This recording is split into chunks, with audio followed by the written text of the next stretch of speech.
Hello everyone, let's start our next topic, that is importance of statistics. आज हम statistics के importance के बारे में पढ़ेंगे। मैंने आपको बताया था स्टैटिस्टिक्स अपने आप में क्वांटिटेटिव जो फैक्ट्स हैं उनको लेकर चलते हैं, और स्टैटिस्टिक्स हमारी हेल्प करती है काफ़ी सारी चीज़ों में to figure out the facts and figures. But यहाँ पर एक्यूरेटली आप कोई भी चीज़ फाइंड आउट नहीं कर सकते, अप्रॉक्सीमेटली हम फाइंड आउट कर सकते हैं, because statistics means collection of data, collection of mass data. जब डाटा बहुत सारा होता है तो एक्यूरेट फैक्ट्स और फिगर्स का आना मुश्किल होता है। But statistics helps us a lot to the government for making economic planning for the businessman also. Statistics हमारे लिए बहुत यूज़फुल है। आज हम देखेंगे कैसे। तो सबसे पहले हम बात करते हैं स्टैटिस्टिक्स जो है वो हमारे लिए किस तरीके से यूज़फुल है।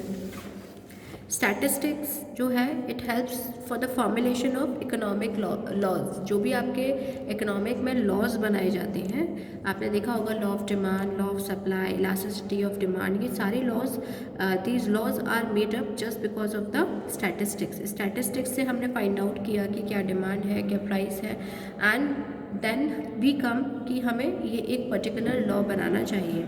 Next is helps in understanding and solving an economic problem. As we know that there are many economic problem prevailing in our country like poverty, unemployment and unallocation of resources, disparities in the distribution of income.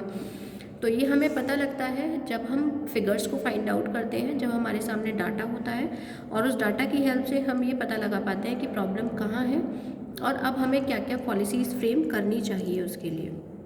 Study of market structure, आपका market, आपको आपने forms of market हमने पढ़ा ही है micro economics में, like monopoly market, monopolistic market, oligopoly market, perfect competition market. तो हमें कैसे पता लगा कि what is perfect competition market, what are the drawbacks, what are the features, what are the importance, and what step we can take to improve the market conditions।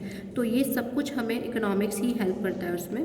Helps in establishing mathematical relation, जो भी आपके statistics जो होता है वो हमें mathematical relation establish करने में हेल्प करता है। किसी भी दो चीज़ों को कंपेयर करना है, दो से ज़्यादा चीज़ों को कंपेयर करना है, then it helps. Useful to study behaviour of different economic concept. बहुत सारे इकोनॉमिक कंसेप्ट होते हैं, उनको उनके बिहेवियर को स्टडी करने में, like production, consumption, like bank deposits, इसको कैसे क्लियर कराना है, बैंक में हमें क्रेडिट क्रिएशन कैसे करना है, वो सब कुछ हमें स्टैटिस्टिक्स की हेल्प से हम ज़्यादा बेटर समझ सकते हैं। प्राइस एनालिसिस, आपकी कंट्री में इन्फ्लेशन है, डिफ्लेशन है, and what measures we can take to control this inflation and deflation, it can be figure out by the statistics, right. इसके बाद बिजनेसमैन को भी बहुत सारी इंपॉर्टेंस होती हैं आपके इससे स्टैटिस्टिक्स से, like for establishing a business unit. अगर कोई भी अपनी बिजनेस यूनिट एस्टेब्लिश करना चाहता है तो then we have to do so many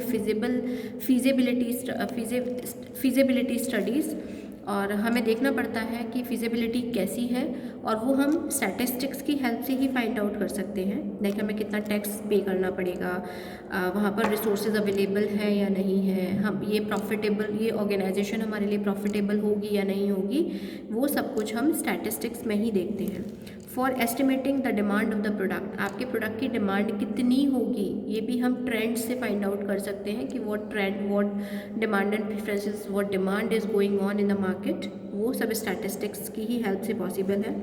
for production planning, आपको कितना प्रोडक्शन करना है, कितनी डिमांड है, उसको देखते हुए हम प्रोडक्शन करते हैं, तो डिमांड कैसे पता लगेगी, with the help of statistical analysis, right. For making quality control as well, businessman को क्वालिटी को भी चेक करना होता है कि क्वालिटी अच्छी हो रही है या नहीं बन रही है, तो उसके लिए हम क्वालिटी चार्ट्स बना सकते हैं, जिसकी हेल्प से हम ये देख सकते हैं कि हमारी क्वालिटी कंट्रोल है या नहीं है, right. For making marketing strategies, आपको पता है अपने प्रोडक्ट को सेल करने के लिए we have to use so many promotional techniques and marketing strategies, and these marketing strategies when we have, हम कब बना सकते हैं ये मार्केटिंग स्ट्रेटजीज, जब हमें मार्केट के बारे में पता हो।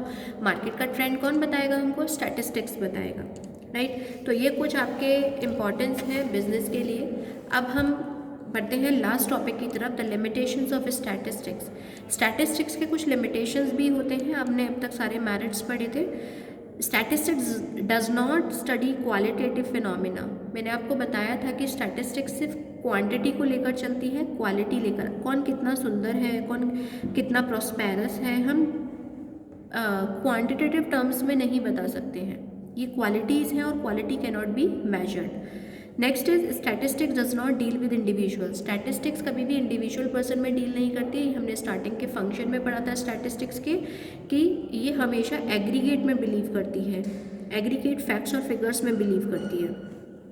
Statistics can be misused. कभी कभी स्टैटिस्टिक्स भी मिसयूज हो जाती है क्योंकि इसमें गलत फैक्ट्स एंड फिगर्स भी आप दे सकते हैं। अगर इन्वेस्टिगेटर या एन्यूमरेटर ने कुछ गलत फैक्ट और फिगर आपको दिखाया है तो हमें उस पर ही बिलीव करना होगा, राइट। उसमें कोई भी चेंजेस आसानी से किए जा सकते हैं for misleading the people. Next is statistical results are true only on averages. अगर हम किसी भी चीज़ का एवरेज निकालते हैं तो ही इसके जो रिजल्ट्स हैं वो काफ़ी हद तक एक्यूरेट तो हम नहीं कहेंगे लेकिन हाँ ट्रू हो सकते हैं। अगर हम निकालें कि कितनी चोरियाँ, जैसे इसमें एग्जांपल दे रखा है, if average number of thefts in a town is 3 per week. अगर हम निकालें कि एक टाउन में अगर हम ये देखें कि चोरियाँ कितनी हुई हैं तो 3 पर वीक हुई हैं, तो it does not mean that 3 thefts have taken place on the first day. तो इसका मतलब ये नहीं है कि जो 3 चोरियाँ हुई हैं वो फर्स्ट डे पर ही हो गई हैं वीक के, या फिर ऐसा भी हो सकता है कि उस वीक में एक भी चोरी ना हुई हो, सारी लास्ट वीक में हुई हो। तो काफ़ी सारे इसमें सिर्फ एवरेज निकाला जा सकता है, एक्यूरेट फिगर इसमें कभी नहीं आती है। Statistical laws are not exact. यहाँ पे जो लॉज होते हैं वो एग्जैक्ट नहीं होते हैं, some exceptions are always there, approximate ही निकलता है हर चीज़ का। Only expert can make the best possible use of statistics. जो लोग स्टैटिस्टिक्स को जानते हैं, कैसे फाइंड आउट करने हैं, कौन कौन से फॉर्मूलेज हैं, कहाँ पर कौन सी चीज़ यूज़ करनी है, वही लोग स्टैटिस्टिक्स का यूज़ कर सकते हैं। जनरल पीपल इसका यूज़ नहीं कर सकते हैं। Statistical data should be uniform and homogeneous. जो भी आप डाटा यूज़ कर रहे हैं, स्टैटिस्टिकल डाटा हम जो भी यूज़ करते हैं, it should be homogeneous, similar होना चाहिए, यूनिफॉर्म होना चाहिए। ऐसा ना हो कि हम एक एनिमल और एक ह्यूमन बीइंग के बीच में कंपैरिजन कर रहे हैं, ऐसा नहीं होना चाहिए। आप कंपैरिजन करिए तो the data should be of homogeneous nature. So here your second chapter has been completed. Till then, goodbye.